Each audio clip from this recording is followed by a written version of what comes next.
Judul praktikum kita itu ciri-ciri makhluk hidup. 1. Bernafas. Salah satu ciri-ciri makhluk hidup yaitu bernafas. Bernafas untuk menghirup udara dan mengeluarkan karbon dioksida.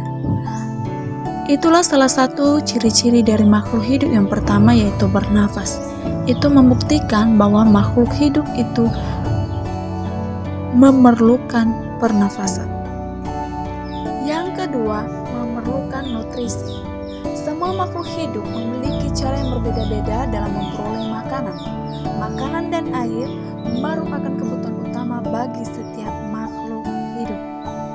Makanan itu sendiri mempunyai fungsi untuk menghasilkan energi, mengganti sel-sel yang rusak. Ciri-ciri makhluk hidup yang ketiga adalah bergerak. Manusia dan hewan dapat bergerak bebas atau berpindah tempat dengan alat gerak yang dimiliki. Alat gerak pada manusia dan hewan dapat membantu mereka dalam melakukan gerakan atau berpindah tempat. Itulah ciri-ciri makhluk hidup yang ketiga. Setiap makhluk hidup bergerak, termasuk tumbuhan. Gerak pada tumbuhan sangat lambat sehingga tidak terlihat. Berbeda dengan gerak pada manusia dan hewan yang mudah diamati. Gerak pada tumbuhan mengikuti arah matahari karena memerlukan yang namanya fotosintesis. Yang keempat adalah tumbuh dan berkembang. Dalam pertumbuhan terjadi penambahan ukuran tubuh makhluk hidup yang semula kecil menjadi besar. Hal ini disebabkan adanya penambahan jumlah sel dan ukuran sel yang membangun tubuh makhluk hidup.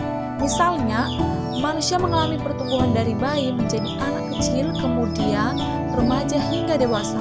Begitu pula tumbuhan dari biji kecambah, kemudian menjadi tumbuhan muda hingga tumbuhan dewasa.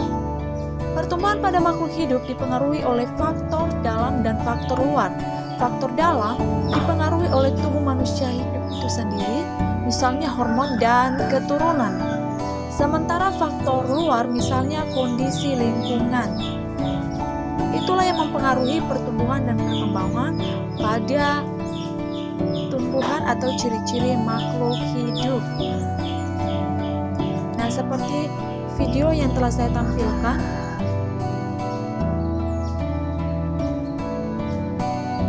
ciri makhluk hidup yang kelima adalah berkembang biak. Makhluk hidup berkembang biak secara reproduksi seksual atau secara aseksual atau tidak kawin. Berkembang biak atau reproduksi merupakan kemampuan makhluk hidup menghasilkan keturunan. Jumlah populasi manusia di dunia yang terus bertambah merupakan salah satu bukti bahwa makhluk hidup berkembang biak. Hewan pada umumnya berkembang biak secara seksual seperti ikan, katak, kura-kura, hingga burung. Sementara hewan invertebrata atau yang tidak bertulang belakang dapat berkembang biak secara aksesual, yaitu membentuk tunas. Contohnya adalah hidra dan ubur-ubur. Tumbuhan juga bisa berkembang biak secara seksual dan aseksual. Perkembangbiakan seksual dilakukan dengan biji, misalnya mangga, rambutan, dan jagung. Sementara perkembangbiakan aseksual seperti pembentukan tunas pada pisang dan bambu, cangkok, atau stek batang. Yang keenam adalah peka terhadap rangsangan. Ciri makhluk hidup selanjutnya adalah peka terhadap rangsangan. Kemampuan makhluk hidup untuk menerima dan menanggapi rangsangan disebut iritabilitas. Misalnya, telinga peka terhadap rangsangan suara sehingga manusia bisa mendengar bunyi. Hidung peka terhadap rangsangan bau sehingga manusia bisa mencium. Lidah peka terhadap rangsangan rasa sehingga manusia bisa merasakan rasa. Rangsangan dari luar ini diterima manusia melalui panca indera. Hewan pun memiliki indera yang peka terhadap rangsangan. Meski begitu, setiap golongan hewan memiliki kepekaan indera yang berbeda-beda. Anjing misalnya peka pada penciumannya dan kelelawar peka dalam pendengarannya. Tumbuhan juga terhadap rangsangan. Kepekaannya bisa timbul karena adanya rangsangan. Misalnya cahaya, gaya tarik bumi, zat kimia, atau sentuhan. Misalnya tumbuhan putri malu akan mengatup bila disentuh.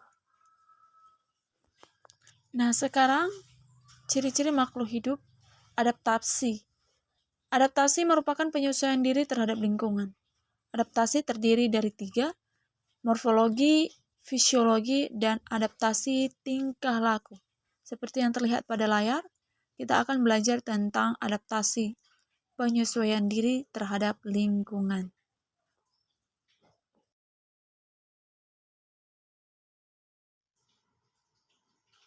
Nah, ini adalah contoh adaptasi morfologi seperti tumbuhan eceng gondok.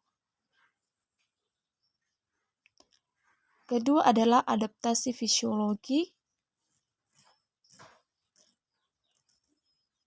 Dan yang ketiga adalah adaptasi tingkah laku.